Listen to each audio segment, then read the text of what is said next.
வணக்கம் நண்பர்களே. இந்த இனிய காலை பொழுதிலே உங்கள் அனைவருக்கும் இன்றைய காலை வணக்கங்களை தெரிவித்துக் கொண்டு இன்றைய நாளிலே உங்கள் சிந்தனைக்காக ஒரு சிறு விடயத்தை கூறலாம் என முன் வந்திருக்கின்றேன்.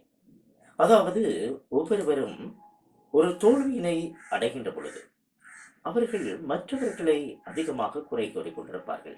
அவர்களால் தான் இவ்வாறு நடந்தது, இவர்களால் தான் நடந்தது, அவர் அவ்வாறு செய்திருந்தார், எனக்கு குறை நிகழ்ந்திருக்காரு என்றெல்லாம் சொல்வார்கள்.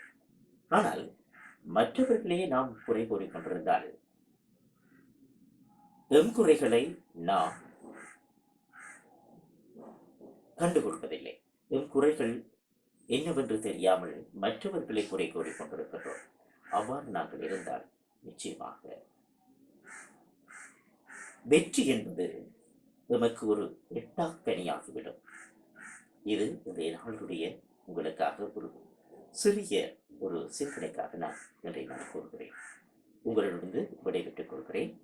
உங்கள் RS கரட்செல்வன்.